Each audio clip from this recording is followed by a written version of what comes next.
All right, welcome back from the lunch break. We're going to go ahead and move on to our 6.18, public hearing, consideration of appeal PL 25-22 AB 2406 of the Planning Commission's approval of major use permit UP 23-05 and initial study IS 23-10 for the Ag Forest Wood Processing Bioenergy project located at 755 East Highway 20, Upper Lake, APN 004-01004. Appellant Larry Kahn, continued from May 20th, 2025. Laura? Yes, hi. I believe Maria's wanting to continue to July, I believe the last meeting in July, Okay. because we have not heard back from the state yet. Okay, and then I know we received, Lloyd, did you want to? So for your chairs, in your board's consideration, you may want, even a request for continuance, you may want to take in swearing in for potential possible testimony even on this issue. Okay. All right, yeah, from what I understand it, there's an email that the state needs to get back to, or is looking into the matter of, right, or something like that? Yes, and so your board may want to check to see if there are any Right, potential witnesses who may want to be sworn in. okay. So, Johanna, if you could swear some folks in. If you're here to speak on behalf of this, if you could swear in and raise your right hand, and Johanna will swear you in. Come on up. All right, okay, and then we have Tara Morris in Zoom raising their hand. Okay, with your right hand raised, do you solemnly swear that the testimony you're about to give will be the truth, the whole truth, and nothing but the truth? All right, thank you. All right. Ray, did you want to add anything to this? Yes, thank you. I apologize for my tardiness. Mireya Turner, Community Development Director. We'd like to request a continuance of this item to a meeting in the middle of July. We have ongoing communications with the state, which directly relate to this item that we'd like to make sure we have enough time to conclude. Okay. So with that, we have everyone sworn in. We'll go ahead and open it up to the public. If anyone would like to discuss the continuance discussion, or please come to the microphone. And Hi, I'm Barbara Morris, and I would propose that you consider postponing the next meeting or the vote on this until after the Department of Water Resources, the State Department, has contacted the State Controller's Office, and the status of this property has been determined. Otherwise, we just keep coming back and doing this, and it's a hardship for people that, you know, would like to attend but work or have children. And as I stated in my letter, for various reasons, it's, you know, and it's an added expense for Larry and I to have our lawyer, Marcia, come every month by Zoom, when we're just going to have to keep continuing it till the matter of the lease and the conservation easement is settled. all right. So please consider postponing this until those matters are clear. Okay, thank you. Thank you. All right, is there anyone else that would like to speak?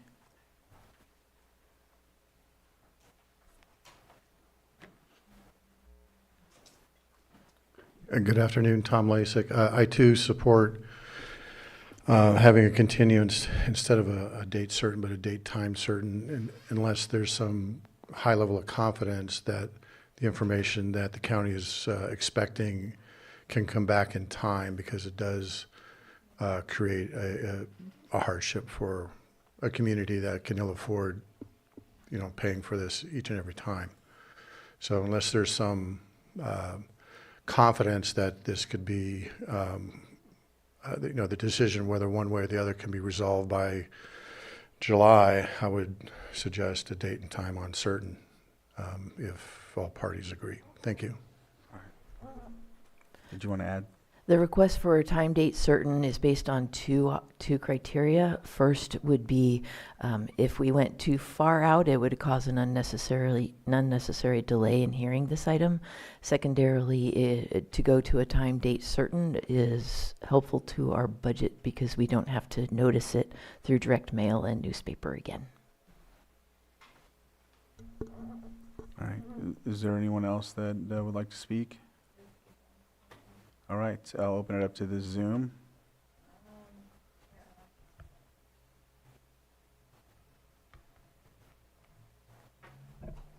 Hi, my name is Tara Morris. Can you hear me? Yes. Yes, so we're asking for this continuance to not be rescheduled immediately due to the burden it causes on the community who will be trying to attend these meetings, and to all of us who are trying to schedule these meetings.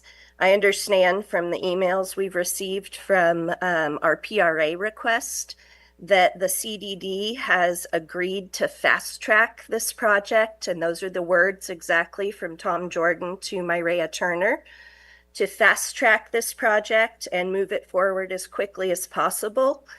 But this letter that we received from the Department of Water Resources, I would like to read, that says, Pawan, who is the Lake County Director of Department of Water Resources, thank you for meeting with us on Monday, June 2nd to discuss the proposed biomass facility and related lease agreement with Scotts Valley Energy Corporation. As you know, DWR reimbursed Lake County for the purchase of parcel APN 004-01004, the project site, under the Flood Corridor Program using bond funds. The lease of this property to a private entity is likely not compatible with the bond source language and may create a tax issue. DWR needs to coordinate with the State Controller's Office on this. Given the time of year and the fact that the State Controller's Office is focused on the fiscal year 2026-27 budget, DWR will likely not receive clarification or direction from the State Controller's Office until later this summer.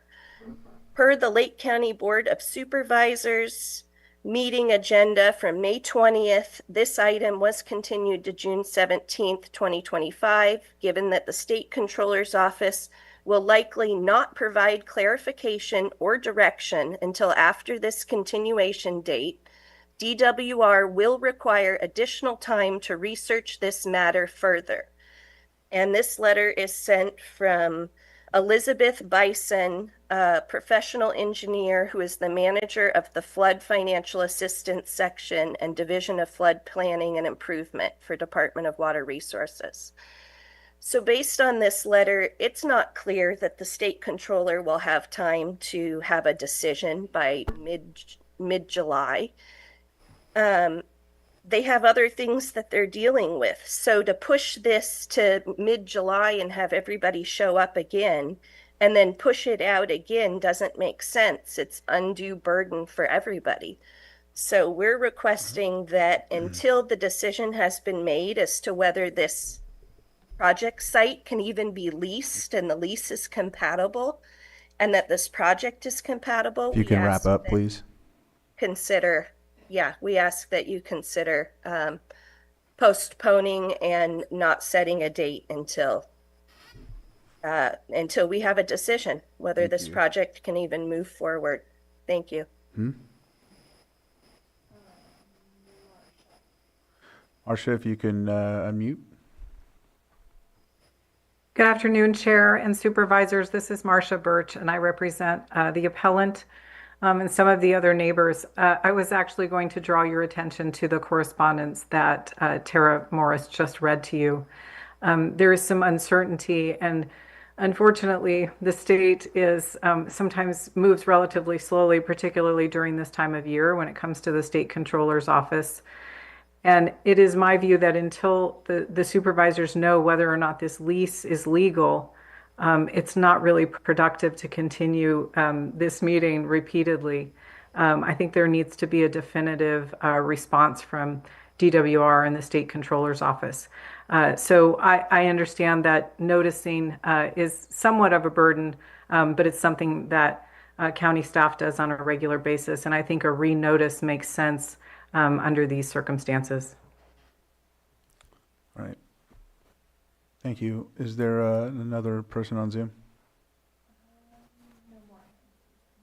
All right, no more hands in Zoom. Is there anyone else that would like to come up to the microphone? All right, I will close public input and bring it back to the board. Maria? Staff does request a continuance to July 22nd at 10 a.m. All right. At 10 a.m. you said? Supervisor Sabatier? Sure. Is there a way to make sure the appellant and the applicant know in advance? Maybe if by July 15th it's not there, then it's probably not going to happen, so that we don't waste people's time, because we hear it all the time that people do take the time to be here and then told it's continuance. I think those things happen in court, they happen here, it's kind of a quasi-judicial, but is there a way to maybe set a deadline that if we don't have a response, that there would be communication to let the parties know that it will be continued to reduce and mitigate the potential waste of the public's time? Certainly. There is a 2-week or 15-day deadline for turnaround on agenda items. So when we hit the deadline for getting this into Granicus, we'd be happy to notify the appellant and the permittee at that time.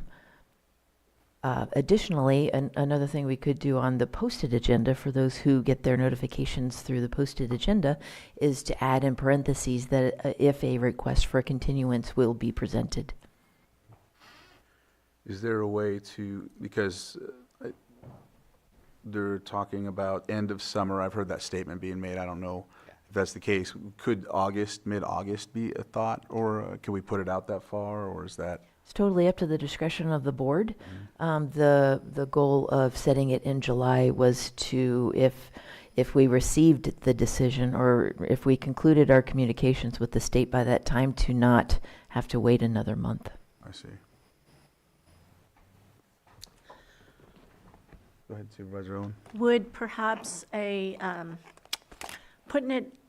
it ready for the agenda, but if you do not have the information in time from the state on whether, it's legal or not, could we hold it and not have it put on the agenda before the printing of the agenda? I appreciate that question.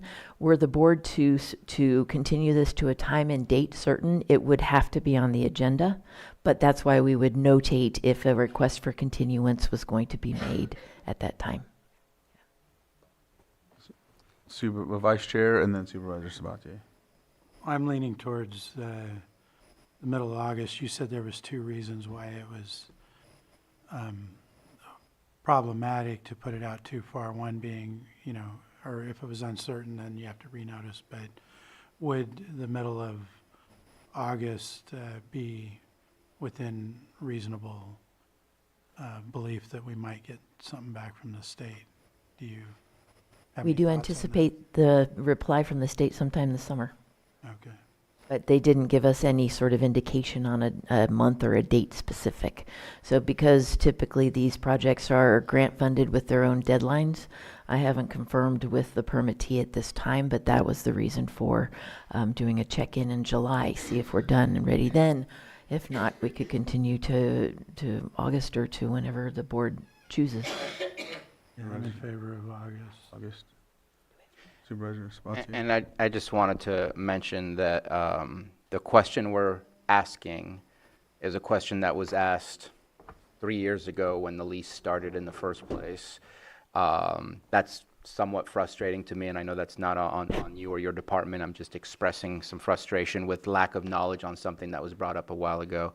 I don't mind a continuation today with the idea of a continuation next time, but I have my limits of how many continuations until we're really absolutely wasting people's time. So I think the longer the time frame, the easier it will be to make sure that that information can be there. I think this is really vital and important information to have before making a decision. But at the same time, too many continuations and it just starts to feel silly. We do have an opening on August 12th at 9:30, should the board prefer that date. Supervisor Owen? I believe the state had mentioned late summer, that they should be getting back to us. Is that correct? Am I correct on that? Was that the I statement? think they said later this summer. Oh, later this summer. We tried to Because- glean any sort of meaning out of it, but that's the Sure. best I got. Only because August is midsummer. So we might be putting it, September 20th is the end. yeah. All right. Do you want to add anything else? No, just I would say pushing out as far as possible to try to get that information in for the convenience of the people. Go ahead.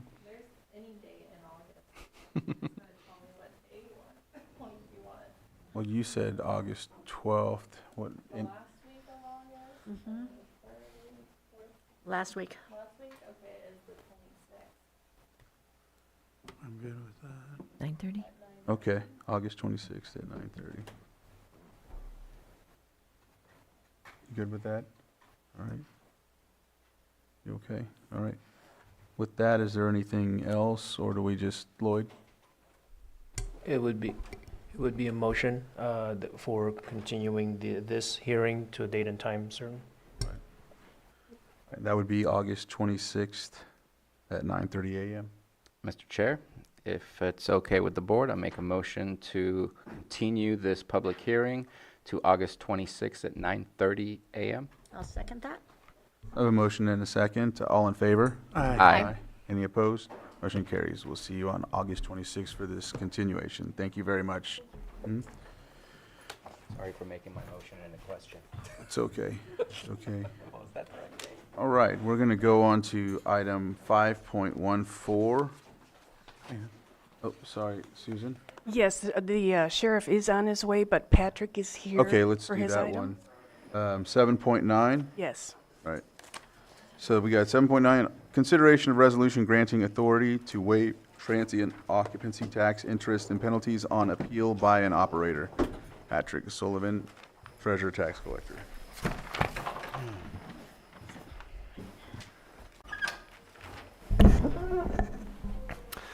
Thank you, Board. This item is coming back after the meeting last month, where we were directed to return with a resolution offering to continue the right to waive penalties and interest for 30 days past that time. That date would have been June 13th. This was originally on the agenda last week, but was pushed forward to today. So at this point, this is the proposed resolution, just indicating that, the main difference would be there is the right to an informal hearing with the tax collector's office. It's at that point that we would consider the evidence that it's the first time operator, that the person is cooperating with us, or in this case, cooperated with us through the 13th. If they did that and meet the criteria, we could at that point waive interest and penalties if you approve this resolution. This resolution does indicate that by June 13th, the operator must have completed their registration and have filed any missing tax returns in order to be eligible for the waiver. So I know we didn't get to discuss any specific language before. Does your board have any questions regarding this resolution? Supervisor Owen? Oh, I'm so sorry. Supervisor Sabatier?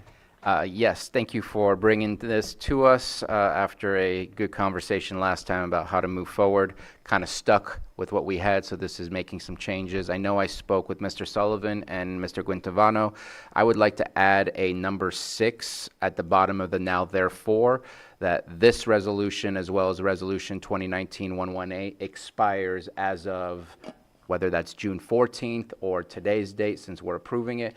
I just don't want this to ever live again so that we can do another TOT sweep and somebody brings this up and says, but I want to make sure that it sunsets. Right now, it would just continue to exist. I know it has a date of June 13th being last, but it continues to exist, and I would like for it to delete itself. And so I believe that Mr. Guintavano might have some language along with that if the board wishes to pursue. Did you want to add something first, Pat? Or 'cause I seen- No, I think certainly our office wants to leave zero ambiguity. We want it to be very clear that this is not continuing. So anything that we can do to tighten that up is certainly appreciated. Lloyd? So the proposed language for that number 6, item number 6 would state, this resolution shall remain in effect and be operative until June 13, 2025. And so what I'll do is, if there's no other comments, I'll open it up to the public and come back for that action. If there's not any other comments. All right. No one in the chambers? All right, I'll bring it back to the board for that action. Yeah. So it would be really just offering, the action would be offering the resolution as amended and with that amendment as stated by me. Okay. So moved. All right. Second. Oh, Or offered, the resolution has been offered as proposed, All right. As amended. as amended. Supervisor Owen, Aye. Supervisor Sabatier, Aye. Supervisor Rasmussen, Aye. Supervisor Pyska, Yes. and Supervisor Crandall. Aye. All right, motion carries 500. Thank you, Mr. Right. Sullivan. Thank you. All right. 5.14, approve purchase of replacement computer equipment from MGT Impact Solutions, Dell, and Berkeley Communications, and B, approve budget transfer from the Sheriff Jail Budget 2301 to the Sheriff Central Dispatch Budget 2202. Sheriff Bingham. Morning. Good morning. Afternoon. Afternoon. It is after. It's been one of those days. I had to run a mile and a half earlier today. Oh, So I believe this was pulled because we, under recommended actions, we did not request the waiving of the purchasing policy as the exemptions, as these were all competitively bid except for the Net app, which is a sole source provider. Okay. all right. Any other questions? Everything else is good. All right, I will open it up to the public. No hands in Zoom. I'll bring it back to the board for action. Wonder if Go ahead. Mr. Guentavano might have language to make sure we cover both of those, and I apologize for not having that prepared. Yes. So it's actually 3 items because the third item would then be the approving of the budget transfer. I think so. The first item would be a motion to waive the competitive bidding requirements under on the basis of Lake County Code Section 2-38, the sole source for that. That would count under cooperative purchases, is that correct? It would be Lake County, on the basis of Lake County Code Section 2-38.4. So moved. Second. I have a motion and a second. All in favor? Aye. Aye. Any opposed? Motion carries. All right. Then the second, next motion would be to approve purchases of replacement computer equipment from MGT Impact Solutions, Dell, and Berkeley Communications. And, oh, sorry, that would be it. It's not authorizing the chair to sign. It's not, so that's not part of the motion. So moved. Second. I have a motion and a second. All in favor? Aye. Any opposed? Motion carries 500. Then the last third item would be a motion to approve budget transfer from Sheriff/Jail Budget 2301 to the Sheriff/Central Dispatch Budget 2202. So moved. Second. I have a motion and a second. All in favor? Aye. Any opposed? Motion carries 500. Thank you, Sheriff. Thank you for your time. All right. All right, next we have our 7.4. That is consideration of letter of support and authorization to submit Proposition 47 Cohort 5 grant application. This is Wendy from probation and Elise Jones from Behavioral Health Services. Wendy Monfran, sorry, I didn't add your last name.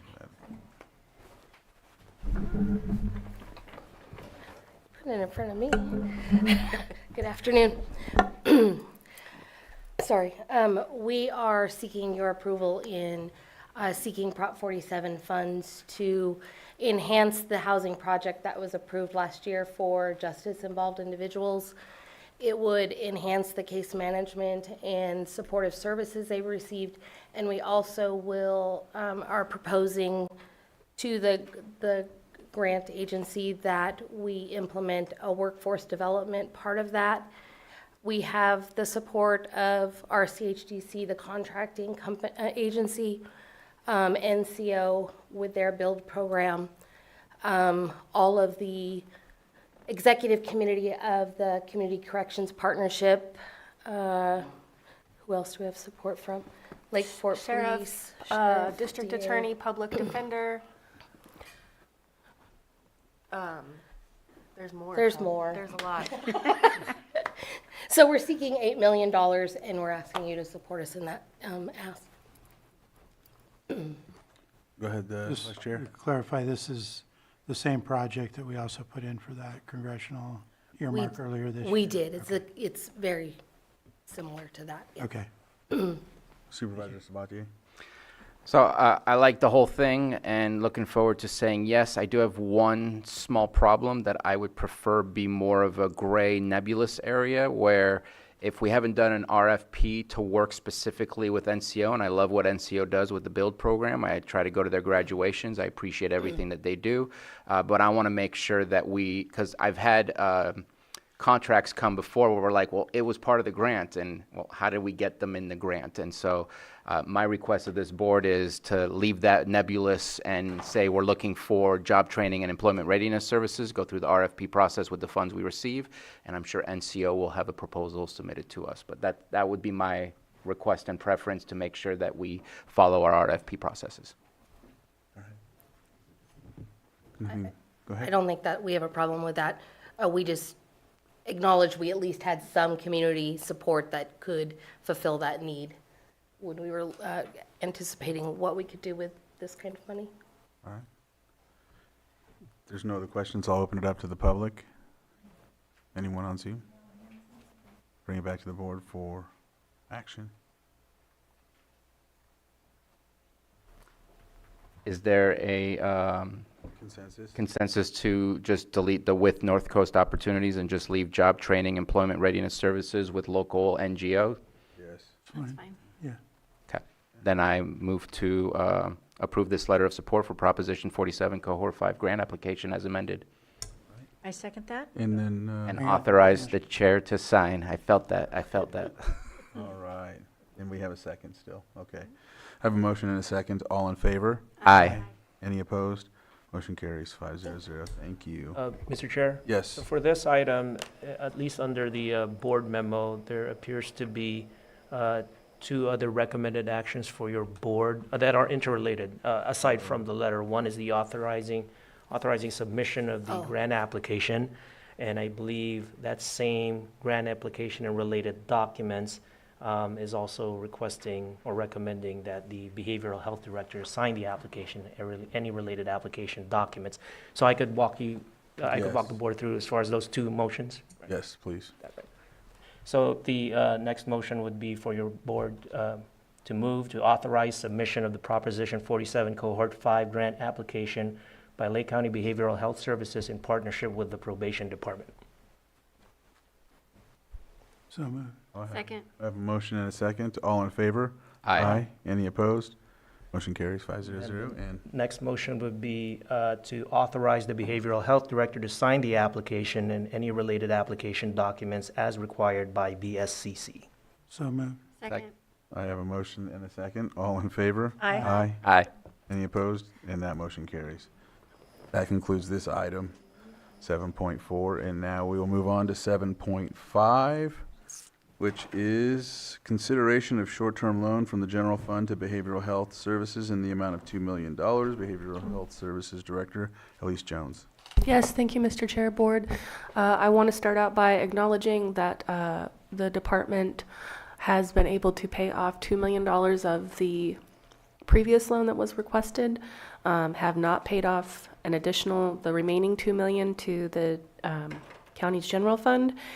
So this new loan will allow us to sustain services through a reimbursement gap, coupled with our IGT reimbursement flow issues that are felt across the state. Thank you. All right. Any comments, Supervisor Sabatier? Yeah, I'd like, so I know in the past, we were getting the monthly report or something like that from basically our Health and Human Services to kind of discuss where we're at with the state, where we're at with the feds. I feel that I feel between a rock and a hard place. Voting no is ridiculous and just slams the department with the inability to do something that I don't want to see them unable to do. But saying yes without the big picture of who else is going to need to ask for something similar, and is it a first come, first serve, or do we have an overall plan on how to deal with some of the things that are coming down the pike? Because this makes me worried that it's $2 million on top of $2 million. This is a 12-month loan. The other one was a 12-month loan. We've already done some extensions and still remains unpaid. The explanation of the IGT worries me that the payments are slow to come in order to make it possible to repay. And so I don't want to just say yes without a conversation of can we engage in a deeper conversation of overall Medi-Cal issues, because this to me is a Medi-Cal issue, which I just don't even understand the state closing down and not paying between May and August. That is absolutely ridiculous.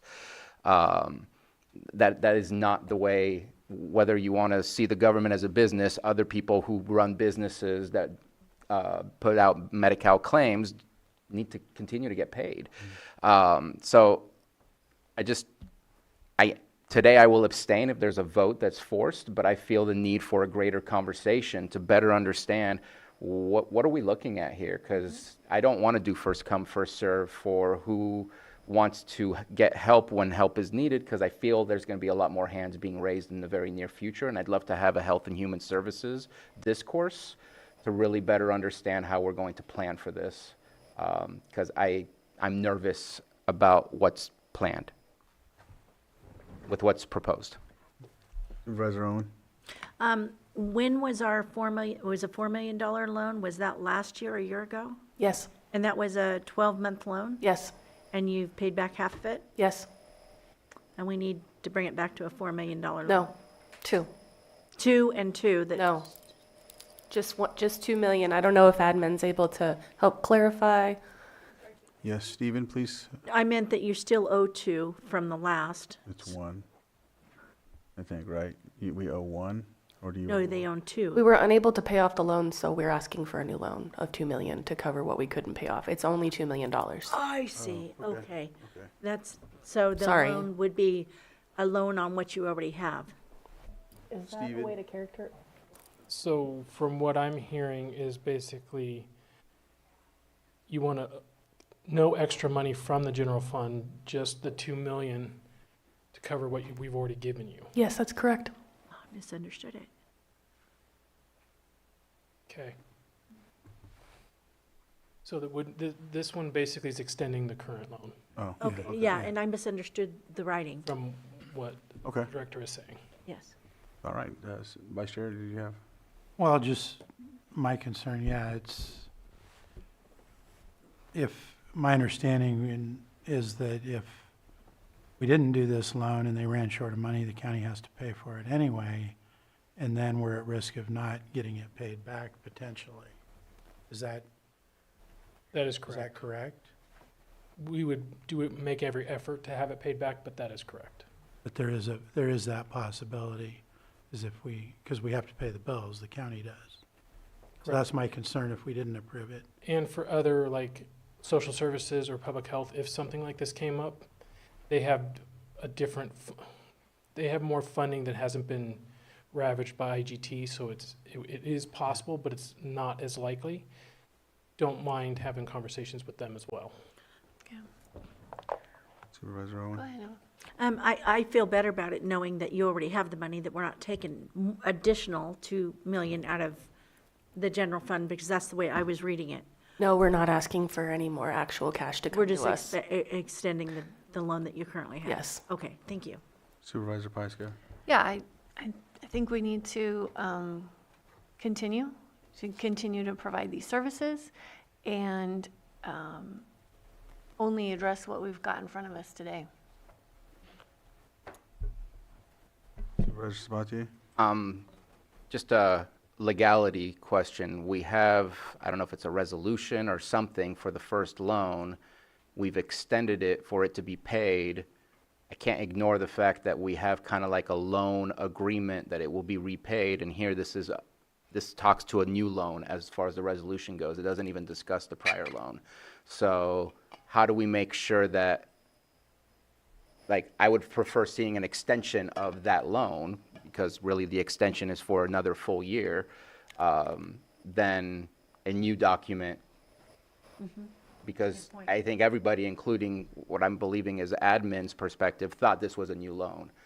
So I'm a little confused as to should we extend what's already there, or should we look at what document we have now, which creates something new? So he's basically said, do we need to extend what previously was approved when it came to the short-term loan, rather than conduct a whole new document as we have in front of us, the resolution? That would be don't have to, no, but that would be the preferred method, but it needs to be done probably before July 1, because the previous resolution is June 30th, and they would be late. If we go with the current resolution, it has some bad fund numbers on it. It was not changed to Fund 1 instead of 110, but we will, depending on your answers, I'll get there. Supervisor Sabatier? I would prefer kicking this to the next meeting on the 24th, just because in the resolution it talks about decreasing general fund and putting it in certain buckets, and I just see this as a secondary loan, even though it's not meant to be. The way it's written, if we follow the instructions that's on here, it's an additional $2 million. Hence why I think most people thought that's what we were looking at today. So I'd love to see this be reviewed and cleaned up and brought back to us in the appropriate documentation. So, Steven? So I do see two solutions. Either the board is okay with the department missing the deadline of the June 30th payment via the resolution and coming back on July 8th with an extension, or we can move forward with this one, and what we would do is we would pay them the $2 million and they would pay the old loan off. Same end result, but because it would be net zero. So those are the two different options. They both work, just one is a little roundabout. And so, but the second one, we wouldn't miss the deadline. Correct.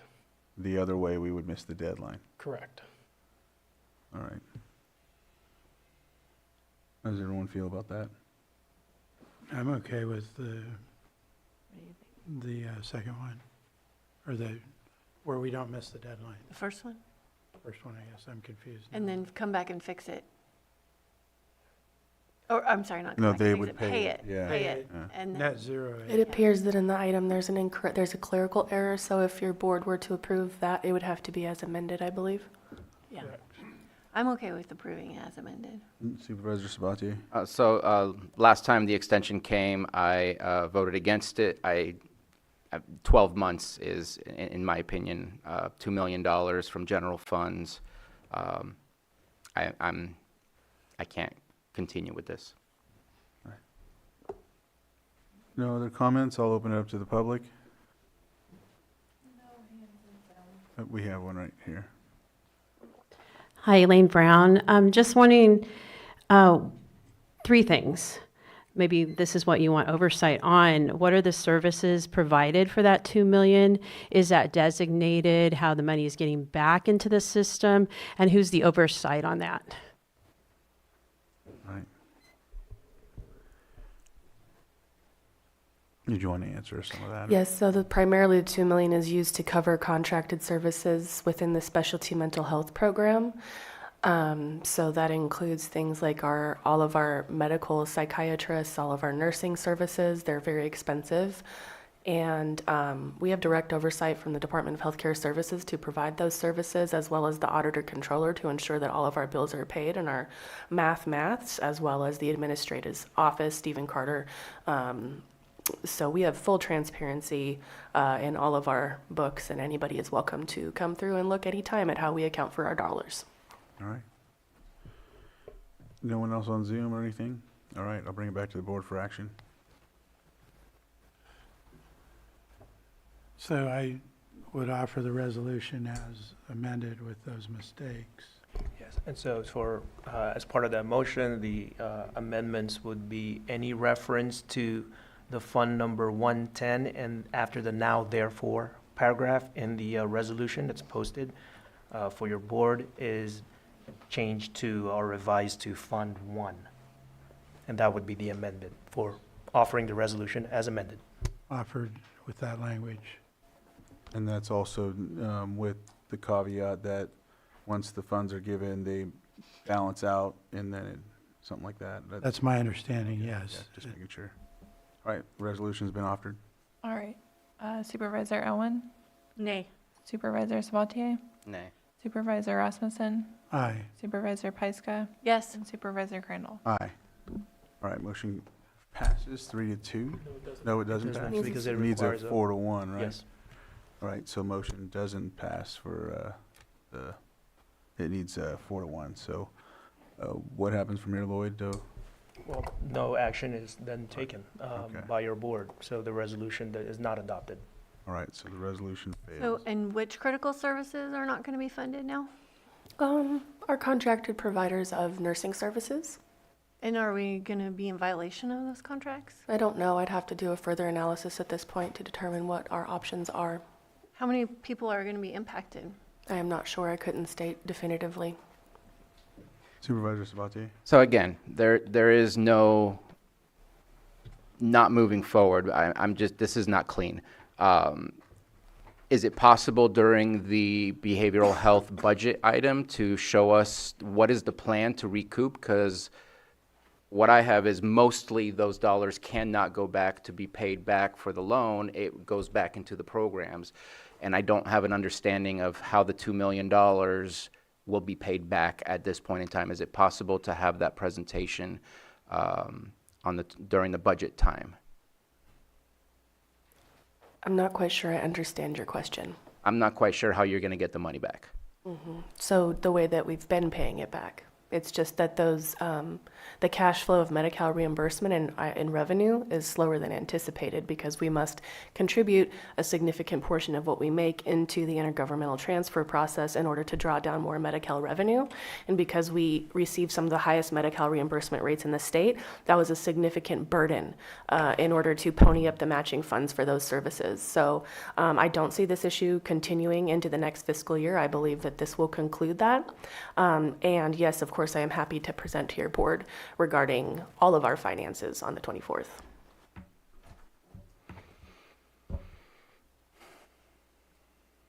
I have a question.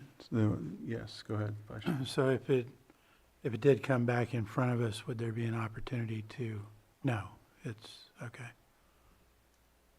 That's why I was here. Is Go ahead, Stephen. Sorry. That's why I was back up at the podium. God dang. That's why I was back up at the podium is there's no other chance for it to come through because it's a resolution. Unless decide to allow one during budget hearings, which is not common. Supervisor Sabatier? I'd like to offer a solution. I'll do a 3-month extension, but we need to have a conversation. These services are great, but if they're going to start hitting us in general funds and the federal and the state government are going to keep cutting as we anticipate them to finalize and cut, we have to have a plan.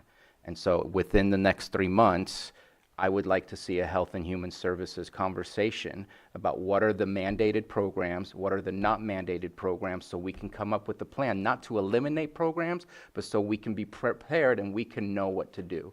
I think this is an impossible thing to just say no to, but to ask for 12 more months of general funds to be tied up and to not have been provided a plan when we've extended the loan,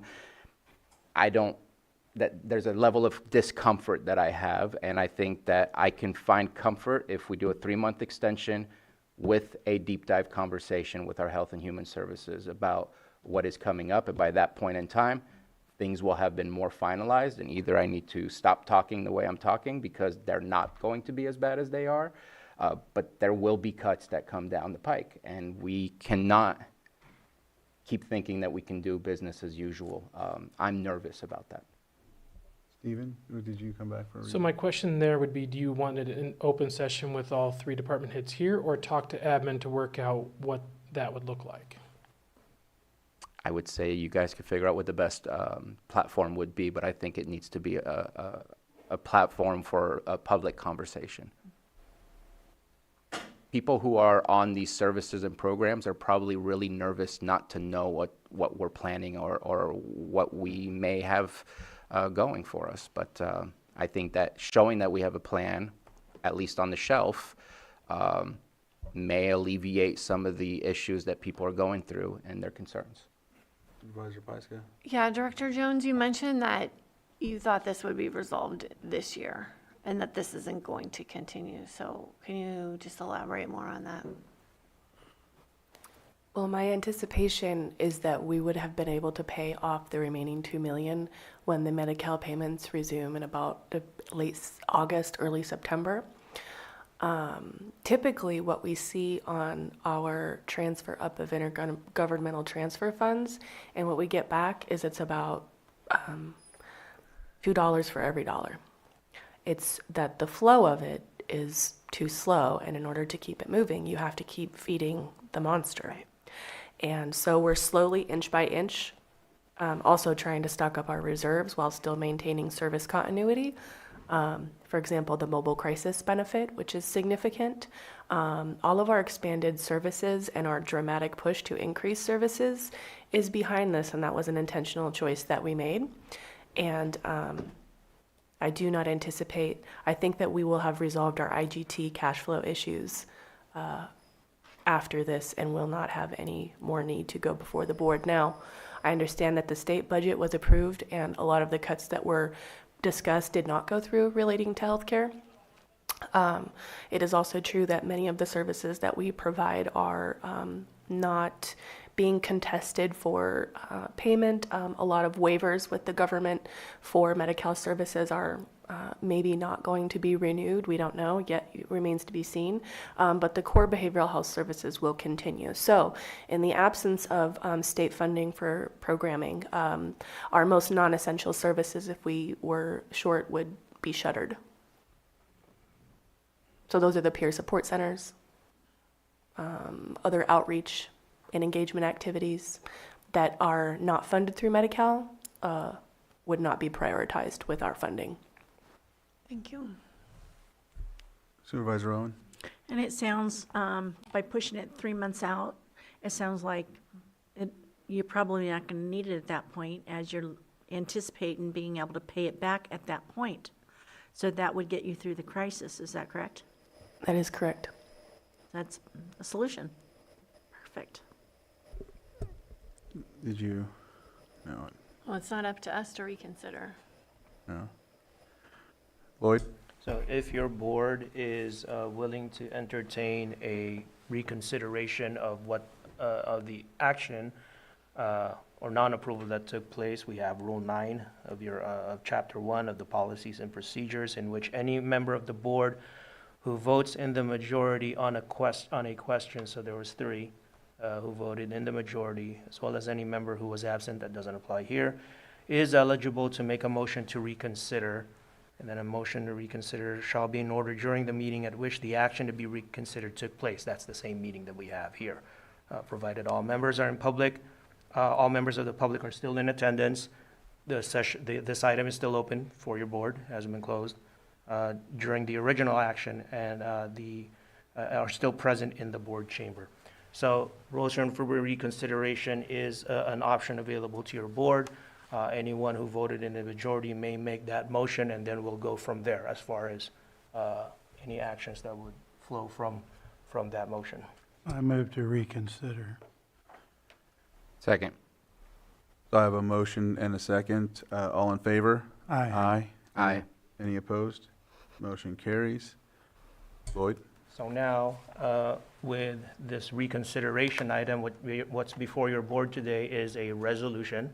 And there was a proposal to amend the resolution by revising references to quote-unquote fund number, quote-unquote 110, the fund number, to 1. That is, so if there are any other amendments your board may wish to consider for purposes of this resolution, and I'm alluding or I'm referencing this 3-month extension. If any other amendments that your board may wish to incorporate in this resolution, your board has the option to do so. And the resolution, again, can be offered as amendment with these latest round of amendments. Supervisor Sabatier? So even the resolution, I don't see a timeline within the resolution itself. Am I missing that? I see dollars, I see the date of the regular meeting it's being held, but I don't see that it said a year. But this is not an extension because this is a new resolution. So what I'm offering is, now therefore be it resolved by the Board of Supervisors of the County of Lake, State of California, that the following revisions to the fiscal year 2025 adopted budget are hereby authorized and approved. And I guess underneath that, funding loan will be repaid within 90 days. Help me correct that. Be October 1st. It would be September 17th, which would be past August. It expires the 1st of the month, right? So if you expend it by 90 days. Well, this is a brand new Okay. one. The other one's gonna fall off and go where it goes. And this one will be the new one that starts as of the 17th and for 3 months. Is that appropriate language? Yes, and your board, the only suggestion here is to, again, clarify which language to plug in after that now therefore paragraph. And I guess I'm looking to county council to make sure and clarify, to make sure that is the appropriate language, that the loan repayment will be made in full within 90 days. So it could be, the language could state that the loan repayment under this resolution shall be paid within 90 days of the adoption of this resolution. Sounds good to me. And then we're going to need to change the fund numbers again to 110 to 1. Yes, that'll be part of the amendment. So that's another, those two amendments are the only ones that I think are necessary, and I will give it an approval. I offer the resolution as amended. Resolution has been offered. All right. Supervisor Owen? Aye. Supervisor Sabatier? Aye. Supervisor Rasmussen? Aye. Supervisor Pyska? Yes. And Supervisor Crandall? Aye. Resolution is passed. Thank Thank you very much. Thank you, ladies. Next, we'll move on to 7.3, consideration and discussion of the Public Defender Oversight Committee membership, and B, consideration of appointment of committee members. And Mr. Buenaventura?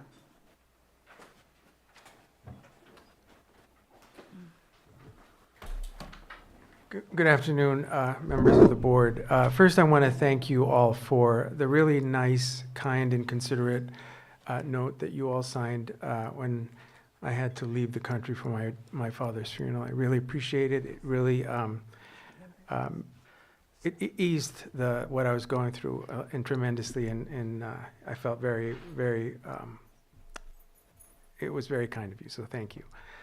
I think we are ready to move forward with the Oversight Committee. This is obviously something that you, the board members, and the past members have contemplated. I think you have some very fine candidates before you. I am ready to move forward with meeting quarterly. So I expect that as soon as you get your candidates selected, that July will be the first meeting every quarter. That's the third quarter.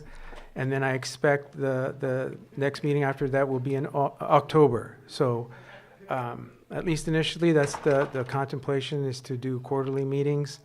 Logistics of which we'll still have to work out, where they're going to be, how everyone's going to get notified, and the process that we're going to undertake. But I'm ready to move forward. I'm happy to answer any questions you might have about the process, but I defer it up to you to select the members you think is appropriate. Thank you. Vice Chair? Yeah, I have a few concerns. in researching this. The one recommended action regarding removing the CAO and adding the chief public defender would make him a voting member of the oversight committee that's providing oversight for the public defender's office. So I think, to me, that's concerning to have the chief public defender as a voting member of oversight for their own committee. So I would propose on that part, I would like to give a solution to move forward partially in that the board here we can go ahead and appoint our 2 public members. We already have 2 supervisors appointed. We can go ahead and consider an appointment of the attorney position. Then the last member, aside from the CAO, would be the court non-voting member. And then that committee, because these bylaws also should be updated. These were from '05 when we operated under a different model. So that would be a majority of the committee. They could go ahead and meet and then be tasked with updating these bylaws to bring them back to the Board of Supervisors with a recommendation on how we proceed with that other member that was the CAO here. I'm in support of it not having the CAO on there, but I think let's have the committee go forward and make recommendations on that. And then as far as the public members go, this has come up before. There's 2 of them that are full-time county employees that have applied. And in particularly, they work for a department that very likely would be interacting with public defender clients. So this has come up before under, I believe it's Rule 4 that we have about potentially not appointing people that are already employed by the county full-time. And then lastly, I believe there's conflicts, or there's going to be a conflict with the application from Mr. O'Day in the future, and I was advised that he was most likely going to withdraw because of... I have a document that says Okay, that. so that is beneficial? Yeah. Okay. And then other than that, I also looked and talked to Mr. Hotman and looked at his application. Although he has a few clients remaining, he is retiring. He's trying to wrap those up. And, you know, I would support him for that position. Those are my comments at this point. Thank you. And I think, Helen, you were first, and then Supervisor Sabate. I see yours I up think he was too. before, but I think he It was a leftover. Okay. Oh. I have some questions. I was just getting them together because I had them on the last time this came up. So let me see. What number was this again? 7.3? 7.3. Okay, because I had to go to the other agenda where I had those comments.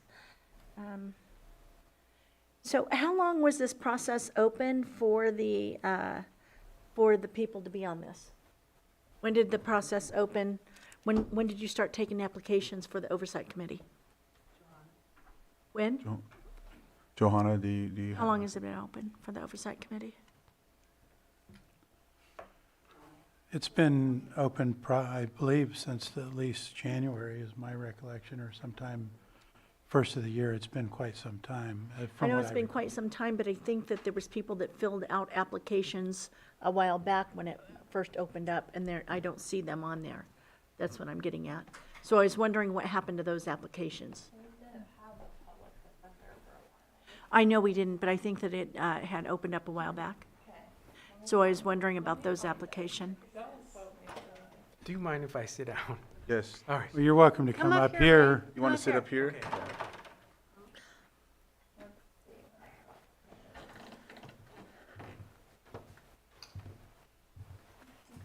How many are on the committee?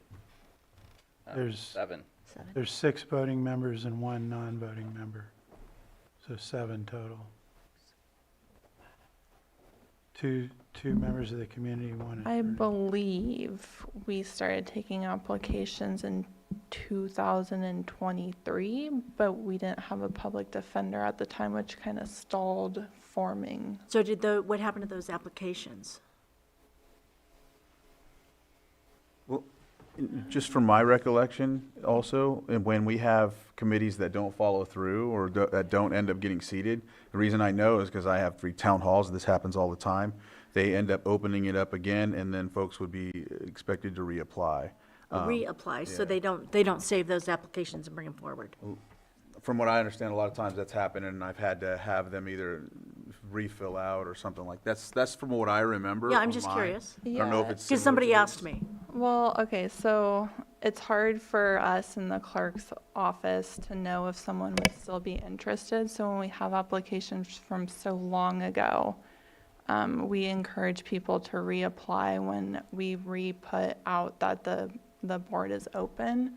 So then that we can know what they're still interested, because we could get applications and put them on and the person says, oh, I'm not interested anymore. It's been 2 years, I've moved, or et cetera. So, Okay.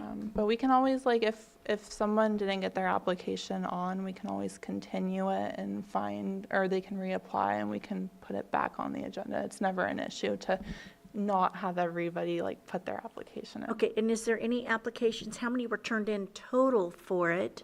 Was there any that were pulled out that we do not see?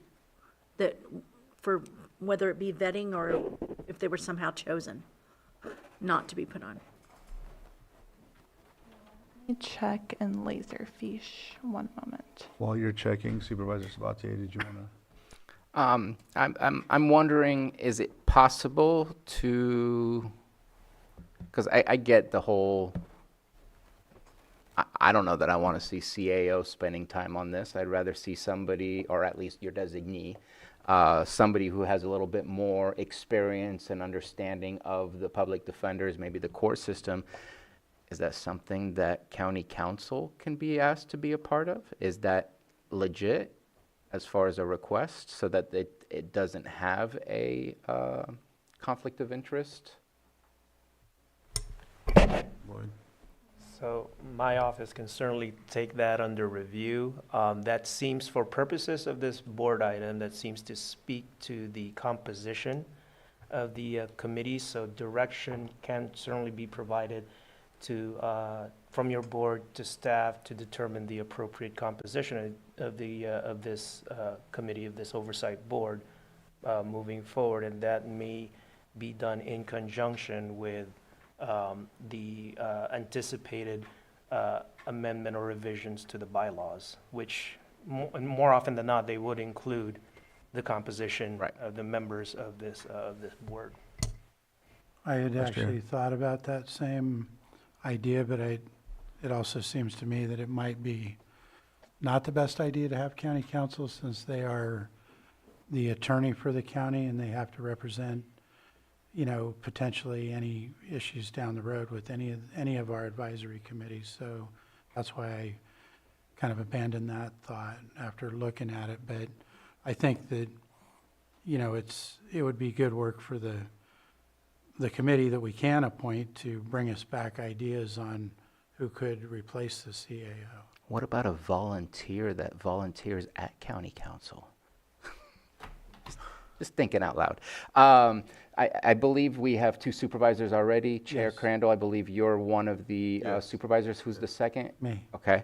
I don't think we need to change that, so I think that's already on our thing. I am very interested with a little condition for Mitchell Hopman as soon as he has depleted his caseload and has proven that he no longer has a caseload. I think he would be a good addition to that. And I also wanted to speak highly on Mary Wilson. She has been very adamant since probably 2023, if not a little later, to be on this. And I think that her expertise, knowledge, and life pursuits are perfect for this type of board. I'll leave the rest open for other suggestions. Vice Chair? I did want to suggest Mark Bice was an applicant that I thought would be a good candidate for this. He's got experience. He's a professor at one of the local colleges. He's been on the grand jury. I believe he's currently in law school. Okay. So I think he's one that I would like to see on there too. So there would And be, I have no concern about Mary. so there's 2 publics, so it would be Mark Correct. and then, okay. All right, I'm in agreement with both of those and Mitchell. I didn't know. I would still like to know how many applications there were total and what applications we didn't get to see. That's what I'd like to see. Okay.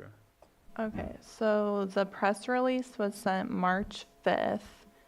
And we were accepting applications until, well, we've been accepting applications since March, but the ones that we received from 2003, we didn't include on this agenda because it's been 2 years and we sent out the press release for people to apply now that it's up and running and such. But we can continue if there are people interested. Okay, and how many was this all of them that we received? Okay, so there was none, so they weren't vetted? No, we don't vet them. Okay, that's what I was checking. Yeah. Thank you. Just not the ones from 2023. Thank you. Okay. With that, I'm going to open it up to the public. If there's anyone that would like to speak on this item or any of the candidates. Hearing none, I'll bring it back to the board for action. I'm in agreement with what, so do you want to make, anyone wants to make a motion? Yeah, I'll take an attempt at a motion. I'll move that we appoint Mark Bice and Mary Wilson as the two committee members from the public. I'll move that we appoint Mitch Hotman on condition of him wrapping up his clients. And then that we don't take action on the, or we don't take action on the replacing the CAO with the Chief Public Defender at this time until such time that the committee brings back recommendations on bylaw updates. Board. So as far as the, thank you, Mr. Chair, the motion appointment language that can stay in place as far as the appointments of Mark Bice, Mary Wilson as for the two members of the general public, and Mitchell Hopman as the one of the attorney appointments under the condition to wrap up the case law that may be in conflict with the functions of the membership appointment under this by the oversight board. So that would be the motion for appointments, and then I could follow that out after your board takes action to the appointment. That's so moved for the Second. So I have a motion and a second. All in favor? Aye. Any opposed? Motion carries 500. Thank Go ahead. As far as the second form or recommendation, your board could direct staff to, along with this oversight board, in coordination with the oversight board, to revise the bylaws, to present to the board revisions to the bylaws that may include changes to the compositions to in particular, the one county administrative officer position membership for this oversight board. So I'm good with providing direction to staff on that. All right. So just direction right there. That can be by consensus. Consensus. I think we have it. Sounds like we have. Ideas. All right. With that should, oh, go ahead, Supervisor. Just one question. Are these public meetings? So that's, you're asking me? I'm asking whoever can answer. Are these public meetings, or is there confidential statements that will be made during these public defender oversight meetings? That's the concern that I had, yes. The confidentiality of it, but also, oh, I'm sorry. Yeah. Some of the things that cross my mind are things like, is this a sort of closed meeting, not open to the public? Is it a televised meeting? Is it a meeting that's covered by the Brown Act?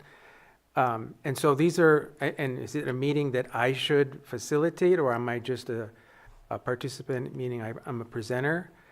So all those things, I think the committee is going to have to hash out, and that's why I think it's time that we all get together, or at least the committee gets together and decides how we're going to proceed. Good answer. Under the current bylaws, I believe they are public meetings. It says they shall be held in compliance with the Brown Act. Yeah. In the bylaws, so. I would suspect it's general information and numbers, not specific Right. court cases and Right. things like that. Correct. Okay. All right. We're good, I think, or, all right. Thank you. If ahead. I could just, and again, this is just a suggestion, and I defer to you, obviously, as the board members, but perhaps one consideration you could have is you could include me still, but as a non-voting member. And so I'm just throwing that out there, something to consider, and, because I would very much like to be part of the discussion.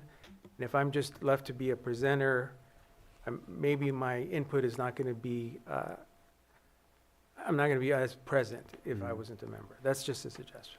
Thank you. All right. Okay. Yeah, Thank and you, everybody. I think certainly that's going to be part of the discussions on the bylaw updates as Great. well. All right. Thank you, sir. All right. Okay. Thank you.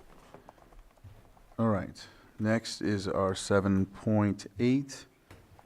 We have consideration of change order number 1 to the construction contract with Weeks Drilling and Pump Company for the Spring Valley Test wells in the amount of $133,400 for a total contract amount of $280,400, and authorize the administrator to sign the contracts. Robin Foray, the Special District's Administrator. Good afternoon, Board. I'm Robin Boray, your Special District Administrator. This item before you was continued from last week, and thank you to the Clerk's Office for adding some additional information to the report. The original contract was to drill down to 300 feet for a total of $147,000. Due to what the engineers and the well drillers discovered when they were drilling, we pushed forward and drilled down to about 560 feet. And that is, hence the change order amount is for the additional drilling, the additional reaming, the lining of the well, the screening, all of that additional footage. During the drilling, they first hit a smaller aquifer towards the top within the 300 feet. And then they drilled through some rock that continued to produce more water. And then they hit at like 560 feet, they stopped because they'd hit yet another aquifer. And so they've been working on it, putting the casing in, the screening, pumping some of the, when they had to dig it with some mud and stuff. So they've been pumping that out. Originally, they thought it was going to be about 200 gallons per minute, and they are now estimating it to be closer to 300 gallons per minute, which is extremely exceptional for this area. And the current water plant is produces about 190 gallons a minute. So this is significantly increasing the water sources in Spring Valley. And we have a grant for this project that's fully funded. In addition, it's also a state mandate that we have a secondary water source for Spring Valley. So this is a huge win for Spring Valley, and we are very excited about being able to get a well that will produce more than the water plant and a secondary water source. And so we are asking for approval of the change order. In addition, we will be going out to bid to retrofit the well, which, put the pump in and all of that stuff. They're pumping the rest of the mud and stuff out of the well right now, and then we'll calculate what the actual gallons per minute they expect to be so that then they can retrofit it correctly, and they'll be testing the water. Currently, they expect by the sight, smell, color of the water for it to be a high-quality water, and so that's the item before you, is to approve the change order, and then the retrofit will come back after we solicit bids for that. All right, thank you. Any comments on this? No, I just want to say awesome. Thank you. We're so excited about this. Yes. Supervisor Sabatier? Just a brief question. This was only the testing to drill and create it, but the use of it, will there be some sort of environmental review on the impact of the draw to surrounding areas if there's other wells? Just due to the nature of what it is, it's an exempt from any CEQA, and it's on our existing property. And the test well, everybody calls it a test well, but everybody hopes it's a production well, because you don't know what you're going to get when you drill a test well. So it will be they're going to use the exact same hole and the same lining and everything that they're putting in now. All right, I'm going to open it up to the public for anyone that would like to speak on this item. Is there anyone on Zoom? All right, I'll bring it back to the board for action. Mr. Chair, I'll move to award change order number 1 to the construction contract with Weeks Drilling and Pump Company for the Spring Valley test wells in the amount of $133,400 and authorize the administrator of special districts to sign the contract. I'll second that. Mr. Chair, just for added clarification, it would also, that would also include the approval of said change order, not just the award. So moved as modified. And still second. All right, I have a motion and a second. All in favor? Aye. Any opposed? That motion carries. Thank you very much for that, Thanks, Robin. All right, next we will move on to our 7.6. Consideration of a letter of support for the County of Lake Safe Streets and Roads for All Planning and Demonstration Grant Application. Public Works Director Glenn March.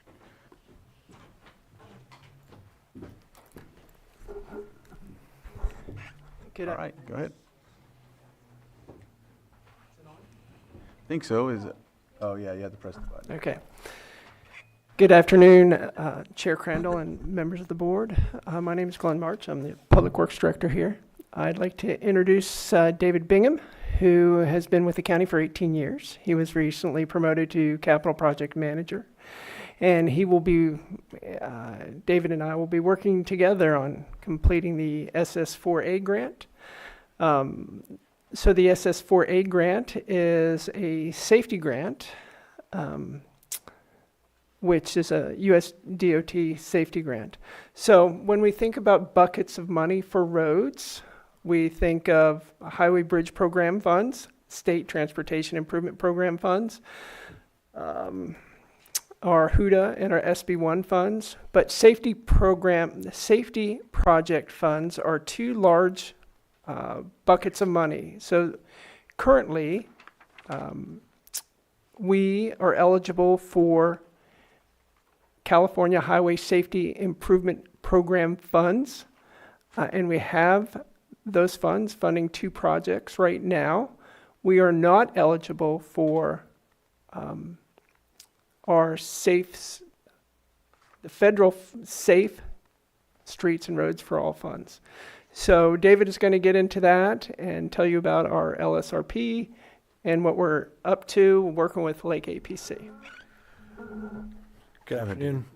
So back in 2022, the county established a local roads safety plan, the LRSP. It's basically a safety action plan. And it was mostly in order to be able to continue to qualify for these highway safety improvement funds. We were mandated that we needed to have one in place in order to get any further applications for that funding. So that was established. We got additional HSEP funding through that. The SS4A grant, there are two kinds. There's the implementation the planning and demonstration grants, and then the implementation grants. So we're going to be applying with your permission for the implementation, the planning and demonstration, not the implementation. So we are not eligible to apply for the implementation grants until we have a safety action plan that meets this grant program eligibility requirements. So the Lake APC has recently been awarded a grant through the SS4A to update our LRSP as well as the city of Lakeport and city of Clear Lake to a level that is an eligible safety action plan through the SS4A grant program. So our grant application that we would like to submit would further develop and inform that local road safety plan to provide some safety analysis, corridor studies of high-risk road areas where we've got fatalities and serious injuries in the county, as well as there was a demonstration project that we would like to establish in the Lucerne area to kind of change some of the traffic patterns that will further inform the LRSP updates. And we will be identifying future projects to list within the LRSP as the Safe Streets and Roads for All grant program. When you try to achieve the implementation funding through them, you have to have those projects that you're going after the implementation dollars within your safety action plan already. So the idea would be to develop these corridor studies to identify future safety projects to include in their LRSP so that we can further, in the next couple of years, be applying for implementation grants to actually put these projects on the street. All right. Go ahead, Glenn. Just real quickly, with this Lake APC update, all these projects will be included, but we are going to use our grant funding to further develop these corridor studies so we can get good estimates, better scopes of work, and calculate benefit cost ratios. The feds look at benefit cost ratios when they award contracts. So in the past, they've just made a cutoff line of a benefit cost ratio around 4. Anything below 4 would not receive a grant, and anything above 4 would. So we have a history of not estimating projects well at a very, very conceptual stage. So what we plan to do is develop these to a 10%, 15% conceptual stage so we have better cost estimates and we can be more accurate with our grant requests during the for design and construction, which is the implementation phase. Supervisor Pyska. So this is, the grant is for the planning, is this for the rehabilitation or is that different than a safety corridor? This is different. So just like there are money set aside for grants for pavement rehabilitation or active transportation projects, this is a separate bucket for safety projects, federally funded. So most of the corridors have had fatalities or serious injuries on them. And as part of this SS4A grant process, we're committing to achieve a goal in the future of 0 fatalities, 0 severe injuries. So that's why we focus on these corridors where there have been fatalities and severe injuries. Okay, I just bring it up because I think in the past you mentioned that both the new Nice Lucerne cutoff and Bottle Rock are artillery roads that really need attention, and that you were looking to put out the bids for those redesigns or designs for the rehabilitation. So Correct. This is a different project. Correct. Okay. We may, typically as part of a safety project, you would do pavement rehabilitation within the corridor. So most of those projects will requiring repaving of a corridor. So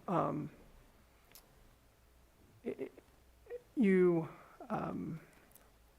find funding sources where you can to address multiple problems. Okay, thank you. Supervisor Owen and then Supervisor Spati after. Go ahead. Well, first, I'd like to congratulate you, Mr. David Bingham, for your promotion. And this is pretty exciting. Be excited to be working with you on this. And I wanted to say thank you for getting Morgan Valley on there, as that is a road that is absolutely failing, as we know. And I know that I think there's some roads in your department too, in your area, that are failing, and there are huge safety issues. So putting those at the top of the list would be huge, and really appreciate it. Thank you. And I'm glad that you're going after some of these grants. That's an improvement, so I appreciate that.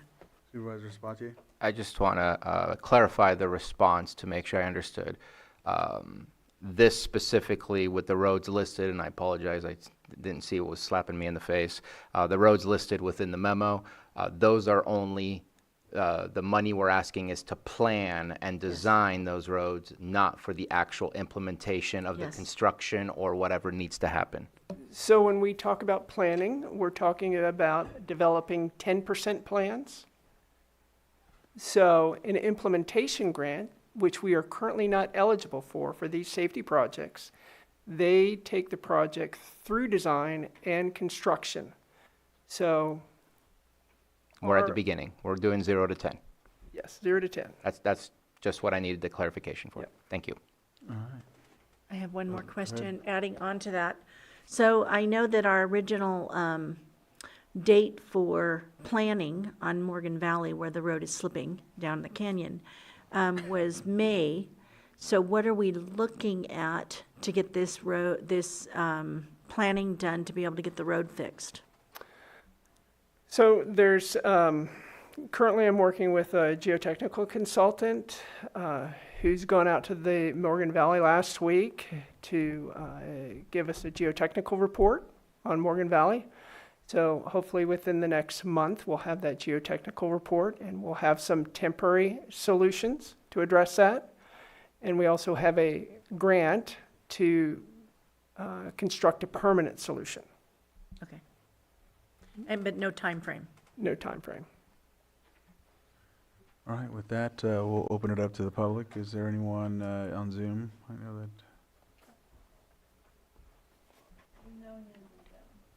All right. And if I Back can to the interrupt. board. Go ahead. We have to amend the letter Mhm. with, take some corrections. All right. We're going to amend the grant name as well as strike out the type here at the bottom. Where is it now? Strike out the what? There's says a little type here. Got it. Oh, okay. Oh, I see. Okay. All right. And that's the only one? That's the main one? Right. So you mean change it to safe You streets ready and for that? roads, not Yeah, safe we're roads and ready. streets? All right, Mr. Chair, I move that we approve the letter of support for the County of Lake Safe Streets and Roads for All Planning and Demonstration Grant application as amended and authorize the chair to sign. Second. I have a motion and a second. All in favor? Aye. Aye. Any opposed? And that motion carries.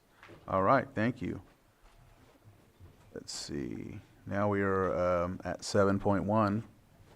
Calendars. Who would like to go first? I'll go first. Go ahead. I have no calendar. No calendar. All right, who would like to go next? I have Go to ahead, find mine. Vice Chair.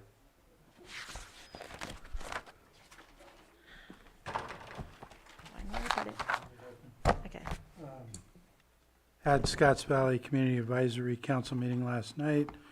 Thank you, County Council, for doing Brown Act training again. I plan to go to the City Council meeting in Lakeport tonight. Tomorrow, I plan to attend the State Park General Plan meeting online.